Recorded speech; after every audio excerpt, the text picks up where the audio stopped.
everyone, and welcome back. This is our third interview with about meeting the cast. And we're here today with Marco Rimicci, who you've seen a bunch of times. Thank you very much for being attending almost every single episode we've done, Marco. So kudos to you. I'm joined here with Sandra yet again as we interview Marco. So, you ready, Sandra? I'm ready. Are you ready, Daniel? I'm ready. You ready, Marco? Perfect. Then let us do a deep dive and let us meet one of the creative directors, Marco Rimicci. So, Marco, why don't you tell us a little bit about yourself? So if people have seen the first video of when I was in it, they would know that I am Italian, but I'm also more than Italian. I'm Sicilian. We are very, I believe us Sicilians are very more cultured because we literally have our own island and we're just kind of on our own. We're part of Italy, but we're we kind of have our own thing. It's an amazing culture. It's really fun. I grew up with a lot of Italian traditions of making homemade sausage, making homemade pasta sauce. Now we have the pasta roller thingy, so we make our own pasta. We make a lot of our own. So, and I really appreciate that in our family. We take something and we can literally almost make anything out of it. So that's a little bit about me and my, heritage, my nationality. But I grew up in America. I'm definitely whitewashed. I didn't get into my culture until as I got older. And I'm really ashamed to say this, but my first language is English. But, I refused to learn Italian. Yeah, I refused to learn Italian growing up. Unlike my sister, her first language was Italian. So it was a bit of a challenge. It was kind of difficult, but now we're trying to get into it. I downloaded Duolingo to learn Italian. I know when I took the test on Duolingo, it said I knew 21% of Italian. Oh, sweet. Yeah, that's still pretty good, though. I know. 21. I was like, wow, that's not a. But yeah, so that's me. Nice. Well, where are you going to school then? Currently, I am at Orange Coast Community College in Costa Mesa. This should be my last semester. Hopefully, I didn't get screwed over to where it's like, no, you missed one class, so you got to take another one. But I'm trying to transfer to a local Cal State. My top two are Cal State Fullerton and Cal State Northridge. So those ones have really good communication programs, and I am a communications major. I'm more leaning towards public relations or advertising. Jeez, I can't speak. That's great. Well, we hope that you get into the school that you really want to. I know transferring isn't always easy, so I know I'm proud of you, and I'm pretty sure Daniel is as well. For how long, for you, transferring, it's gonna be great. Yeah, definitely. So on that note, I actually kind of want to hear a little bit about why you chose to be a communication major and what you kind of plan on doing with that.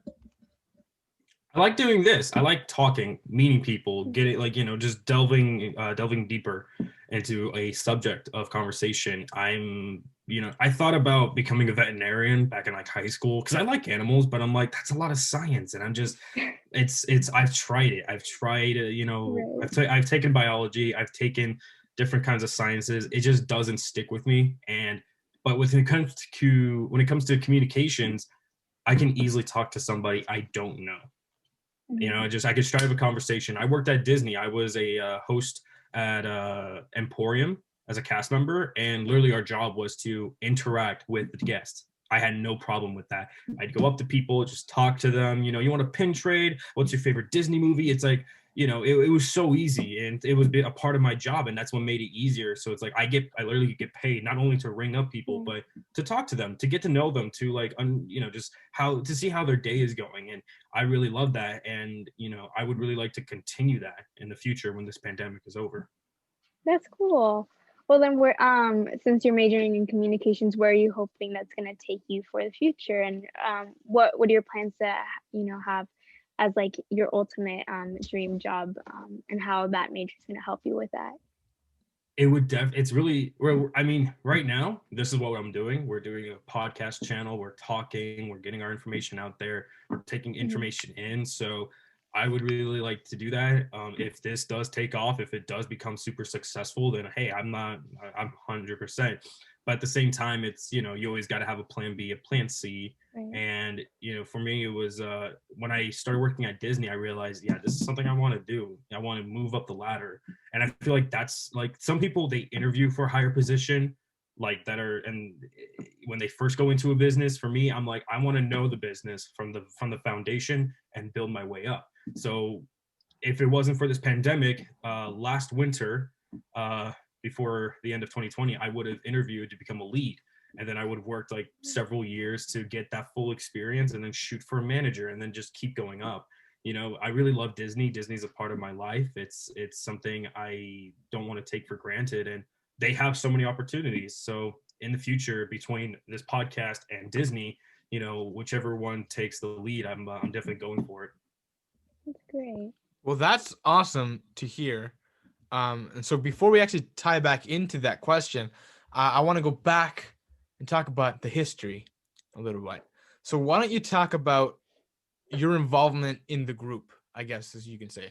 I think in our first episode, in our first few episodes, we kind of introduced people and we kind of said that we were all friends from high school. But why don't you talk a little bit about high school and about our group since then? That's like 4 years right there. You know, that's a long story. Yeah. I can snip it up quick. Going to high school is very scary. Everyone knows that. We all know that.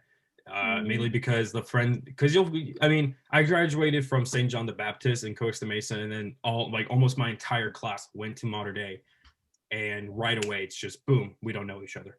We're just, and that's what happens. So some of our friend group sticks together, and then you realize, you know what, like, you know, that change, it affects everybody. So you find new friend groups.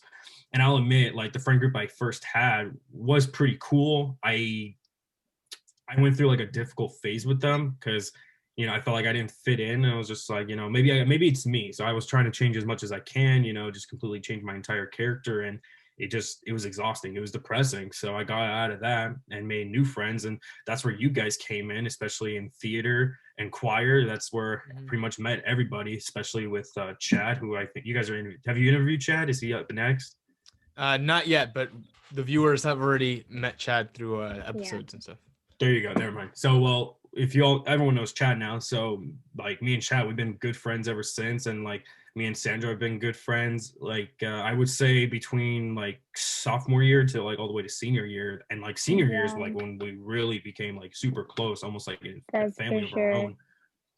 And, you know, like we all went, like me and Sandra, we went through some difficult, you know, times together. It gets intense. It got intense at times. You're right. Like, but it's good to know that we have that friendship, you know, and we know that each one of us has that, you know, that bond in order to stick together for sure. It was for me though, it was like something really important because like it's, you know, my dad told me this, like, if you have like 15 friends in high school, you'll probably, when you graduate and like some years go down the line, you're going to end up with maybe 5. You know, those are your really close friends, you know, and that's what we are right here. It's like, you know, us with Chad and Matt and other people on the team. It's like, these are the people I still keep in touch with because, you know, we went through stuff together. We experienced things together. We went to Spain for our choir trips. We did musicals together. We were in classes together. You know, me and Sandra even it was a theater where she got her appendix. She had a surgery for her appendix, and then she had to do a ballet dance for our theater class. And that was crazy. It was crazy, you know. So there's a lot of history. You know, we have a foundation, and I'll even admit, like before the pandemic started, I was kind of like MIA in the friend group. For 2 reasons. One, I hate group chats unless it's important. I told Daniel this. It's like, if we're just chatting up, I'm like, okay, I don't like my phone's going, I don't need that. I'm more of a phone call guy, really quick communication. And then I was also like really focused on classes because I was just trying to get my stuff together. So I really missed having this. And you know, better late than never, but I kind of wish I reconnected with everybody again before the pandemic hit. You know what I mean? Mm-hmm. Very true. But I mean, that's just the way it kind of is. Yeah, it's I don't forget though. I don't forget you guys ever. You know, it's like every time I got a text message, it'd be like, I'd love to go out, but I need to bring up my GPA. So it was, right, you know. Right. Like, it's good to know, like, with each other too, like, even though we do all get busy in life, like, even if it's been like 3 months that to these guys, like, we can just pick up where we last left, which is really nice. Exactly. Sandra, why don't you introduce the next question here? Well, how did you get started with just the podcast in general, like and just the intelligent world? So I would say that it started all the way back in. Did we start around the world radio, Chapman, in 2018, like when we No, graduated, or 2019? 2019. Fall of So 2019. yeah, so at the time, like I was watching a lot of fun podcasts on YouTube, and Daniel, kind of brought me into it at Chapman Radio, where we had our radio show called Around the World, where we played different music from different countries and all that. So that was fun. I like the environment, and like environment really adds the effect of like, it motivates you. Like we had like the I don't know the technology in front of us. We had like those mics with the elbows that you can like move around and keep right by your face. With our headsets, it's like, I feel like, oh my God, I'm on a podcast, I'm on a radio show. It was really fun. It's fun to be in that environment. So that's where it really started for me. And I kind of dropped out a little bit because, like I said, MIA for a while, just trying to get school under wraps. And then pandemic hits, and then it's one day Chad came over. I think it was for Christmas. We dropped I gave him a Christmas gift. He gave me a Christmas gift. He gave me 3 6-packs of beer. So we shared one together, and then we had cigars. I'm a cigar guy. We sat down in my front lawn, masks on, of course, don't worry. And then he showed me your guys' first YouTube release. Before it was on YouTube, he just showed me the whole recording, and like we skipped ahead, because it's like an hour long. Yeah, that episode was long. Yeah, it was long, but it was nice to see that. I was like, this is what I want to be a part of. I want to be a part of this, So I think I texted you that same day, like, hey, Daniel, like, Chad just showed me the whole radio podcast thing. I'm in. Like, I want to be a part of this. Mm-hmm. So that's where it started, and that's how I got into all this. Yeah, I mean, and we're super glad to have you, because leading into the next question, I mean, why are you part of the team? And it's just because you have a love for doing this and you wanted to get involved. But why don't you talk a little bit more about why you really wanted to do the podcast? I got to do something. I had a lot of things on my plate. Before the pandemic, I was working at Disney, and I was working to become a lead. I was finally getting better in school and all that. And then I was also doing Brazilian Jiu-Jitsu. I was a white belt with 1 stripe on it. And if it wasn't for this pandemic, I'd probably be a blue belt with like 3 stripes. I took it seriously. It was something really important to me. It was a great workout, and I was learning self-defense, which is always nice. And, it was, when I found out that you guys were doing this, and like, I'll be honest with you, I've had ideas where it's like, oh my gosh, we should totally do this. And then it doesn't fall through, because it's like, it was a great idea and we got super excited, but it just didn't work out, because it's like, we don't really need to do this. So I did kind of have that suspicion, because, I didn't want to join something and then be the last one standing, because I've been in that situation before. You know what I mean? So, but when I saw, like, when I kind of like backed out, I just, kind of stood on the sidelines, and I just saw what was going on. I was like, okay, this is something legit. They're taking this seriously, and like, look at us now. Like, we've done, how many videos have we done so far? We're sitting on a whole bunch of unreleased stuff, so I think it's safe to say about like 10 stuff that 10 things we've recorded. Mm-hmm. Yeah, and it's January 31st, and like we started this midway in the middle of first January? week of January. First week of January. Yeah, there you go. So like we've done so much in the span of a month, and school's coming up and all, but I really trust Daniel, and I trust everybody else on this team. So it's like, when I saw what they were doing, it's like, I want to be a part of that, because I've done stuff where it's like, this wasn't worth doing, and there's things that I missed out on, and I'm like, why did I give up on that? Why didn't I continue? And one of them was like, I didn't do soccer in high school, and I wish I had.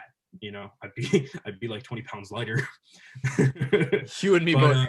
Yeah. So there's a lot of things. I hate having regrets, and I try and live by a quote of Captain Jack Sparrow: I regret nothing ever.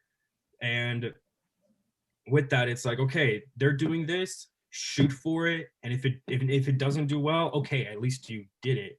But what if I didn't join the team, and then like 3 months later, like it's taking off, and I'm like, oh my gosh, why did I say no? So it's this, I see this as an opportunity, you know, especially with you. Like I like to Daniel a lot because like he was a choir director at Modern Day with us, so it's like, you know, I'm like, you know, oh, director, how are you, you know, the leader. Because you're a natural leader, Daniel, and I really appreciate that, and I respect you for that you're continuing to lead even when, you know, you're getting something out of this, but like from all of us, but like on the outside, no one's giving you anything to do the show. We're literally working to get something out of this. So it's, you know, if I see you doing something, I believe in that. So that's why I'm here. That means a lot to me, man. I You really, are you I am blushing. Thank you so much.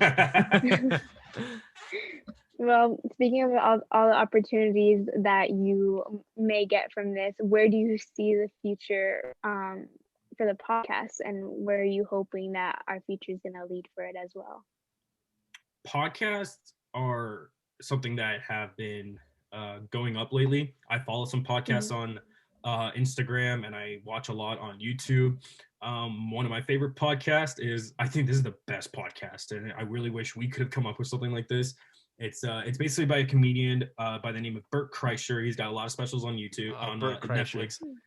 That guy has the weirdest filter. It's you know, it's hilarious, but you're just like, there's a certain, like, there's certain people who cannot watch him because they won't. It's joking, you know. But his podcast is basically, he cooks all these different kinds of meals with other comedians, and they talk and they do a podcast while cooking. I'm like, that's brilliant, you know. And I'm like, maybe we're not, I don't think we're ever going to get to that point where it's like, hey, let's cook and talk at the same time. Right. But seeing that, you know, podcasts don't really, like, I mean, I never thought of that. Who thought of that? And it's doing so well right now. So with that, I'm thinking, like, you know, this is our podcast, and like we have a lot of material to work off of. You know, there's a lot of material out there that not necessarily for us to copy, but to be inspired by. So right now we are limited because there's a virus trying to like kill everybody. But imagine when there's no virus and we can actually, you know, work together, put some money in the pot, you know, buy a studio or rent a studio, lease one, whatever. It's, you know, it'd be really cool to see that if this really becomes very successful in the future. It'd be really cool to look back and be like, hey, we started this during a pandemic. You know, it shows that, you know, our life is on pause, but it doesn't mean we have to stop doing everything. So I'm really hopeful for this. I think we have a good material, and you know, we're trying to educate, in my opinion. We're trying to get opinions out there. Yeah, we're called the Intelligent World. You know, we're not called the Random World, or else that would be lame. You know, it'd be really confusing, but it's fun. We get a lot of perspectives, and, you know, I'm really excited for future videos because we're going to get some, hopefully we get some actual people with degrees and professionals to actually come on the show and, you know, educate us, you know, because it's not you know, it's not just us, a bunch of friends, you know, talking and just, you know, oh yeah, people want to listen. It was like, no, we want to put something out there for an audience. We want an audience, and we're trying to find that. So in the future, I am hopeful, and I am confident that we will finally, you know, what's the word? Will like a breakthrough? Is that what it is? Yeah, like that will take off. Yeah, we'll have a breakthrough. There you go. Yeah. We'll take off. You know, everything starts small, and you got to build your way up. So, you know, that's my take on it. Yeah, awesome. So I think we only have 2 more questions for you, and this penultimate one is, let's talk about what you do for the podcast a little bit. So talk about your role in the brand, and what you do, and why you do it. I guess let's talk about that. What do I do? I'm kidding. I'm part of the creative directors team, but at first I asked Daniel, you know, hey, I want to join Intelligent World, you know. And then I saw that there was different teams, and I'm like, okay, I don't want to sit down and just wait for my turn to come up. I want to be part. I want to be acting. Sorry, indigesting. So I reached out to Daniel. I'm like, hey, you know, Chris and Matt, they're part of a creative directors team. I would like to be part of that team. I'm a person who, you know, honestly, I go on a walk with my dog, and I just start, you know, my mind just starts taking off. You know, sometimes I walk past my house by accident, you know, just because I'm always thinking. And, you know, I feel like this is a good, joining the creative directors team is like, okay, putting ideas out there, and, doing research, delving into it. It gives me something to do. And it's like, I truly, I believe I can bring something to the table. And, from past episodes, a lot of ideas were, a lot of ideas between May and Matt and Chris, were okayed by Daniel. And this last video we did, it was one that I came up with, and I put my heart and soul into it. Was not very satisfied with the outcome of like the script / bullet points information sheet. Could have been better, but life happens. So I always want to become I really want to become part. Well, I really wanted to be part of a special team. We're like part of the editors team if I could edit, part of the producers team, but that's Daniel's role. It's like, what can I be in here? Creative director. I can share that role with other people, because we lean on each other. We got these ideas. How about this idea? What if we combine these two together? Great minds think alike, and two heads are better than one. So I like being part of an actual team. Yeah, well, that's awesome. Sandra, do you have one more question in you? Do you sorry about that. My favorite color is red. There you go. Oh, thanks. What do you I'll say, like, so far, what's been your favorite part about working on the podcast? I feel like normal people, for some people, they'd be like, oh my, like, how do I say it? When I'm watching podcasts on YouTube and I've seen these guys talk and like, just, laugh about stuff and do whatever, I'm like, oh my God, I want to be a part of that. And I'm kind of actually a part of that now. And now I'm looking at it as like, I like doing the podcast, I like doing the recordings, but I like having meetings outside with Daniel and Chad and Matt and Sandra, all of you guys. I like talking to you guys, getting ideas out there, being like, okay, what do you think about this? Because I've had so many with Daniel so far. And that's my favorite part, because it really feels like we're working on a business. We're being entrepreneurs. We're trying to make something, and that's where I take pride. I take more pride in the work off camera when we're not recording than the work that we actually do while we're recording. So that's my favorite part. It sounds kind of weird, but like that's what I like doing the most. Is actually, what's the word? I wish I do. I should have planning. No, the word starts with a C. I really wish I kept up with Membean, honestly. If you know what the word is, comment down in the collaborating. No, I got it. Collaborating. In my brain, I was like conniving. No, that's evil. Collaborating, that's the one. So I really like collaborating off camera. Mm-hmm. Well, thank you so much, Marco. Any last words before we kind of wrap this up? From me? Yeah, from you.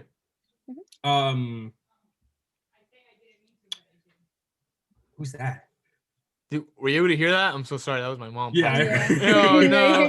Might have to do some editing now. No, don't worry. It's okay. I've had a few things. I'm like, guys, be quiet, close the door. That's why I've been muting myself. Oh my God. Yeah. My last words. They gotta be really good. The seas may be rough. But I am the captain, no matter what. I don't know, something pirates. Wait, hold on, give me a second. I gotta find that quote. Wait, I have the quote. It'll be edited out. Wait, I got it. I just need, hold on, where is it? I probably won't edit it out. Here we go. Here we go. The seas may be rough, but I am the captain. No matter how difficult, I will always prevail. Captain Jack Sparrow. Boom. Those are my last words. Awesome. Well, thank you so much for joining us. This was Sandra, our social media coordinator, and myself interviewing our very special creative director, Marco Rimicci. Thank you so much for joining us. Thank you so much for meeting our cast. Don't forget to subscribe and comment down below. Exactly, and continue to watch these videos to continue to meet our cast. This is the Intelligent World.